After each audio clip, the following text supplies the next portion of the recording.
Palavra de sabedoria, palavra de conhecimento, variedade de línguas, discernimento de espírito, dom da fé, da cura, de milagres, 9 dons do espírito que eu tenho certeza que você quer muito fluir. É disso que nós vamos falar no dia de hoje, porque nós vamos de 1 Coríntios, capítulo de número 12. Dons, quantos de nós já ouvimos falar? Será que são verdadeiros? Será que não são? Em meio a muitas mentiras e pessoas fingindo coisas, nós sabemos que a essência dos dons continua disponível no dia de hoje e é algo que precisa ser desejado por mim e por você. É isso que o apóstolo Paulo nos ensina. Eu sou Leandro Machado e é um prazer ter você aqui comigo na nossa leitura bíblica diária, no nosso projeto Bíblia em um Ano, lendo a Bíblia de Gênesis até Apocalipse todos os dias. Se você é novo no canal, se inscreve aqui, ativa o sininho, deixa o seu like e já escreve aqui para mim embaixo, fala assim, ó, eu vou fluir nos dons. Você que está aqui comigo, já declara aí o seu desejo, coloca eu quero fluir nos dons, eu quero profetizar, escreve aqui, declara nos comentários, querido, porque eu sei que Deus vai te usar, porque quando você conhece uma verdade, ela pode tocar e fluir através da sua vida. 1 Coríntios capítulo de número 12, daqui que nós vamos dar o pontapé inicial, verso de número 1, e ele diz assim, agora irmãos, quanto à pergunta sobre os dons espirituais, não quero que continuem confusos, vocês sabem que quando eu ainda era pagão e vocês também foram conduzidos pelo caminho errado e levados a adorar ídolos imundos, imundos não, ídolos mudos, por isso quero e compreendam que ninguém que fala pelo Espírito de Deus amaldiçoa Jesus, e ninguém pode dizer que Jesus é Senhor a não ser pelo Espírito Santo. Existem tipos diferentes de dons espirituais, mas é o mesmo Espírito a fonte de todos eles. Existem tipos diferentes de serviço, mas o Senhor é quem servimos a todos, é o mesmo. Deus trabalha de maneiras diferentes, mas é o mesmo Deus que opera todos através de nós. Cada um de nós é concedido uma manifestação do Espírito para o benefício comum. A um, o Espírito dá a capacidade de oferecer conselhos sábios, a outro Espírito dá a mensagem de conhecimento especial, a um mesmo Espírito dá a grande fé, o outro único Espírito concede o dom de cura, ele mesmo dá poder de realizar milagres a outro, capacidade de profetizar, a outro ele dá capacidade de discernir uma mensagem do Espírito de Deus ou de outro Espírito, o outro dá a capacidade de falar em diferentes línguas, enquanto a um dá a capacidade de interpretar aquilo que está sendo dito. Tudo isso é distribuído pelo mesmo e único Espírito, que concede a cada um o que deseja. Ora, verso 12, o corpo humano tem muitas partes, mas elas formam um só corpo. O mesmo acontece em relação a Cristo. Alguns de nós são judeus, outros são gentios. Alguns são escravos, outros são livres, mas todos foram batizados em um só corpo, pelo Espírito. E todos recebemos o privilégio de beber do mesmo Espírito. De fato, o corpo não é feito de uma só parte, mas de muitas partes diferentes. Se o pé diz, não sou parte do corpo, porque não sou mão, acaso por isso deixa de ser parte do corpo? Se a orelha disser, não sou parte do corpo, porque não sou olho, será que é por isso deixa de ser parte do corpo? Se o corpo todo fosse olho, como vocês ouviriam? E se todo o corpo fosse orelha, como sentiriam o cheiro de algo? Mas nosso corpo tem muitas partes e Deus colocou cada uma delas como quis. O corpo deixaria de ser corpo se tivesse apenas uma parte? Assim, há muitas partes, mas apenas um só corpo. O olho não pode dizer à mão, não preciso de você, e a cabeça não pode dizer aos pés, também não preciso de você. Ao contrário, algumas partes do corpo parecem ser mais fracas, essas são as mais necessárias, e as partes que consideramos menos honrosas são as que tratamos com mais atenção. Assim, protegemos cuidadosamente as partes que não devem ser vistas, enquanto as mais honrosas não precisam dessa atenção especial. Deus estruturou o corpo de maneira a conceder mais honra e cuidado às partes que recebem menos atenção. Isso faz com que haja harmonia entre os membros, de modo que todos cuidem uns dos outros. Se uma parte sofre, todas as outras sofrem com ela. Se uma parte é honrada, todas as outras com ela se alegram. Verso 27. Juntos todos vocês são corpo de Cristo e cada um é uma parte dele. Deus estabeleceu na igreja, em primeiro lugar, apóstolos, em segundo, profetas, terceiro, mestres, depois os que fazem milagres, os que têm dom de cura, os que ajudam os outros, os que têm dom de liderança e os que falam em línguas diferentes. Somos todos apóstolos, somos todos profetas, todos mestres, todos temos o poder de fazer milagres, todos temos o dom de cura. Temos todos a capacidade de falar em diferentes línguas? Temos todos a capacidade de interpretar o que é dito? Portanto, desejem intensamente os dons mais úteis. Agora, porém, vou lhes mostrar um estilo de vida que supera todos os demais. Em algumas versões diz um caminho sobremodo excelente. Então a gente vê aqui Paulo falando, não é sobre uma grande diversidade de dons que estão disponíveis para nós como corpo de Cristo, mas ele também fala, não é sobre essa diferença que Deus distribui a cada um como ele quer, e não é porque um aparentemente chama mais atenção e é melhor do que o outro, que ele de fato é. Nós vimos que a diferença, não é, que nós temos quando nós estamos juntos, isso se torna uma coisa só. Então, querido, aquilo que você é tão importante quanto aquilo que eu sou, que é tão importante quanto aquilo que o nosso amigo é, porque quando nós estamos juntos, nós formamos o corpo de Cristo. Então, nunca tenha sentimento de inferioridade, apenas tenha o desejo de ser fiel àquilo que Deus te chamou para fazer, né, quanto à igreja, quanto a ser um servo de Deus. Bora lá então, vamos avançar aqui. 2 Reis agora, capítulo de número 6, nós vimos, não é, que Deus cura Naamã da lepra no dia de ontem, mas ao mesmo tempo Geazi é amaldiçoado porque ele foi ganancioso. Ele foi pegar lá a oferta de prata que Eliseu tinha rejeitado. Então, cuidado com a ganância, porque ela pode acabar com a sua vida. 2 Reis 6:1 diz assim, ó: certo dia os membros do grupo dos profetas disseram a Eliseu: como vê, este lugar onde nos reunimos é pequeno demais. Vamos descer ao rio Jordão, onde há muitos troncos, e ali construir um lugar para nos reunirmos. Está bem, disse Eliseu, podem ir. Venham conosco, sugeriu um deles. Eu irei, disse ele. E foi então com eles. Quando chegaram no Jordão, começaram a derrubar as árvores, enquanto um deles cortava um tronco, a parte do ferro do machado caiu no rio. Ai, meu senhor, gritou, o machado era emprestado. Já aconteceu isso com você? Quebrar uma coisa emprestada? Parece que você está usando suas coisas, não quebra. Você empresta de alguém, parece que é um negócio, né? E aí 6, onde caiu? Perguntou o homem de Deus. Quando mostraram um lugar para Eliseu, ele cortou um galho e jogou na água, então fez o ferro do machado flutuar. Pegue-o, disse Eliseu, e o homem estendeu a mão e pegou. É só loucura essa questão de Eliseu, né?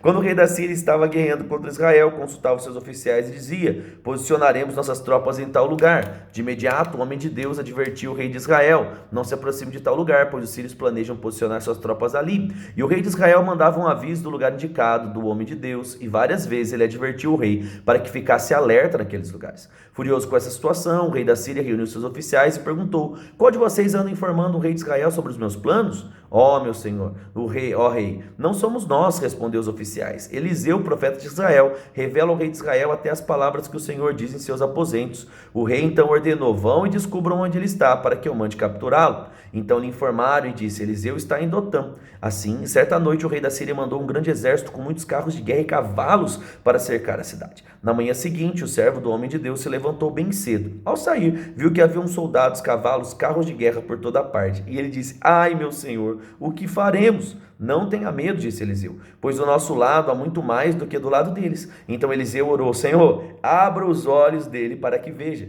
O Senhor abriu os olhos do servo e ele viu que as colinas ao redor de Eliseu estavam cheias de cavalos e carruagem de fogo. Gente, eu acho muito fantástico isso. A galera tem carro, a galera tem cavalo, agora o paladar de Deus tem carro e cavalo de fogo. Com Deus sempre é mais legal, é sempre melhor. Verso 18, quando os sírios avançaram na direção de Eliseu, ele orou: ó Senhor, faça que fiquem cegos. E o Senhor fez com que ficassem cegos, conforme Eliseu havia pedido. Então Eliseu saiu e lhe disse: vocês tomarão o caminho errado, esta não é a cidade certa. Sigam-me e levarei vocês até o homem que procura. Então ele os guiou até a cidade de Samaria. Assim que entraram em Samaria, Eliseu orou: ó Senhor, agora abre os olhos deles para que vejam. E o Senhor abriu os olhos deles e descobriram que estavam no meio de Samaria. Quando o rei de Israel os viu, perguntou sobre Eliseu: devo matá-los, meu senhor? Devo matá-los? Claro que não, respondeu Eliseu. Eles não são prisioneiros que você capturou na batalha. Deles comida e bebida, e mande-os de volta para casa, para o senhor deles. Então o rei lhes ofereceu um grande banquete e os mandou de volta para casa, para o senhor deles. Depois disso, os invasores sírios nunca mais invadiram a terra de Israel. Verso 24. Algum tempo depois, porém, Ben-Hadad, o rei da Síria, reuniu todo o seu exército e cercou Samaria. Como resultado, houve grande fome na cidade. O cerco durou tanto tempo que uma cabeça de jumento era vendida por 960 gramas de prata, um terço do litro de esterco de pombo por 60 gramas de prata. né? Um dia o rei de Israel caminhava pelos muros da cidade e uma mulher gritou para ele: ó, meu senhor rei, por favor, me ajude. E ele respondeu: se o Senhor não ajudar, o que eu poderei fazer? Não tenho alimento na eira, nem vinho na prensa de uvas. Mas depois o rei perguntou: qual é o problema? E ela respondeu: esta mulher me disse: vamos comer o seu filho hoje, e amanhã comeremos o meu. Então cozinhamos o meu filho e o comemos. Misericórdia, misericórdia, misericórdia, gente. Olha o nível da fome, misericórdia.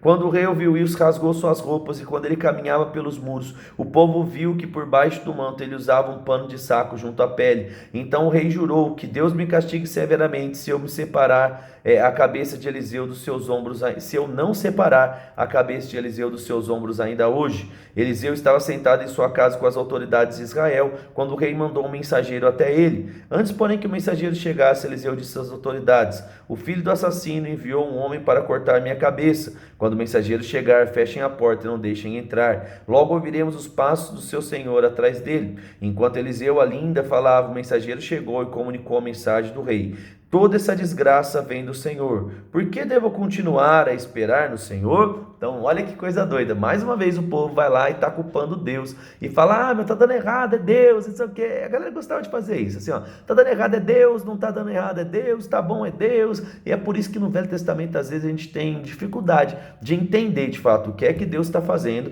e o que é que o povo, muitas vezes, está falando que Deus está fazendo, né? Porque o povo tudo jogava nas costas de Deus. Muito difícil. Até no dia de hoje é assim, né? A galera vai lá e faz um monte de coisa errada e Deus está me punindo, Deus isso. Mas na verdade é o povo que está fazendo tudo errado, né? E no Velho Testamento, e muitas vezes também era assim. Bora lá então, vamos ver aqui um outro livro pequenininho que a gente começa hoje. Não é Jonas, capítulo de número 1, você lembra da música? Jonas da barriga do peixe orou, e o peixe vomitou. Blá! A Anne gosta muito dessa música. Bora lá então, Jonas, capítulo de número 1, deixa eu beber minha água aqui. Bora lá. Jonas capítulo de número 1, verso de número 1, diz assim: o Senhor deu essa mensagem a Jonas, filho de Amitai: apronte-se e vá para a cidade de Nínive, anuncie meu julgamento contra ela, pois vi como seu povo é perverso. Jonas se aprontou, foi numa direção totalmente contrária, a fim de fugir do Senhor. Desceu ao porto de Jope, onde encontrou um navio que estava de partida para Tarsis. Comprou a passagem e embarcou para Tarsis, a fim de fugir do Senhor. Essa é boa, fugir do Senhor é boa, né? O Senhor, porém, enviou sobre o mar um vento forte, caiu uma tempestade tão violenta que o navio estava prestes a se despedaçar. Com muito medo, os marinheiros clamavam aos seus deuses para que o socorressem e lançavam a carga ao mar para deixar o navio mais leve. Enquanto isso, Jonas dormia profundamente no porão. Então o capitão desceu para falar com ele: como você pode dormir numa situação dessa? E ele disse: levante-se e ore ao seu Deus, quem sabe ele prestará atenção em nós e poupará nossa vida. Então a tripulação tirou sortes para ver qual deles havia ofendido seus deuses e causado a terrível a terrível tempestade. Quando tiraram a sorte, indicaram que Jonas era o culpado. Porque essa terrível tempestade sobreveio sobre nós? Perguntaram. Quem é você? Qual a sua profissão? De onde vem? Qual a sua nacionalidade? Jonas respondeu: sou hebreu e adoro o Senhor, o Deus dos céus, que fez o mar e a terra.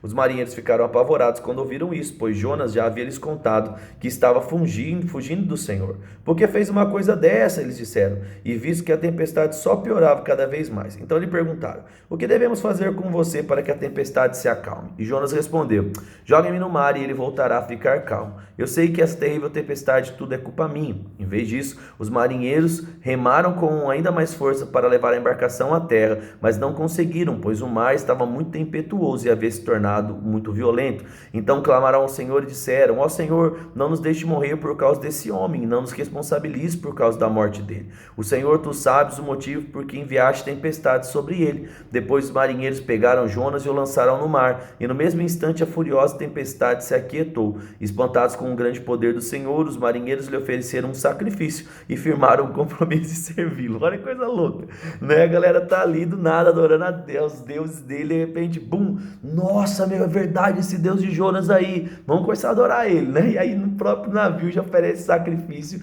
e faz uma aliança com o Senhor. Que coisa doida.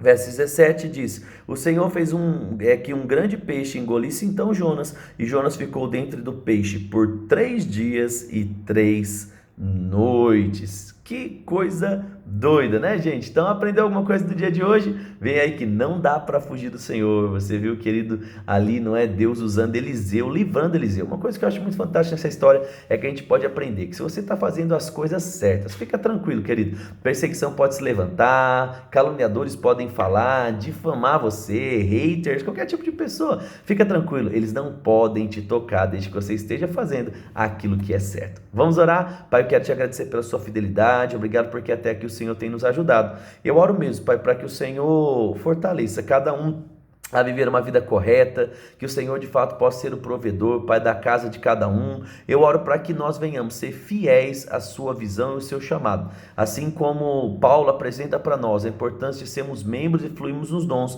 assim como nós estamos vendo que não dá certo Jonas fugindo do Senhor, que a gente possa entender o nosso lugar no corpo e sermos fiel à sua chamada, para assim vivemos uma vida mais do que abençoada no nome de Jesus. Amém. E eu quero falar algo para você que está aqui. Eu tenho certeza que algumas pessoas estão assistindo esse vídeo, talvez seja com você que eu vou falar, talvez por algum problema, por alguma frustração, você desistiu do chamado de Deus para sua vida, e eu quero dizer, é tempo de voltar para os caminhos do Senhor, é tempo de voltar a servir. Eu sei que homens às vezes erram e isso pode nos machucar, mas acima de homens existe um Deus que te chamou, existe um Deus que te ama, e esse mesmo Deus, ele disse que você precisa se levantar e começar de novo. Perdoe pessoas, ande em amor, creia na palavra, e tudo que Deus planejou para você ainda dá tempo de acontecer. Então corre, volta para o chamado, volta para o ministério, volta para o serviço do Senhor, porque dias gloriosos esperam você. Compartilhe esse vídeo com alguém que você ama, e eu te espero amanhã no nosso próximo vídeo. Um grande abraço e tchau, tchau.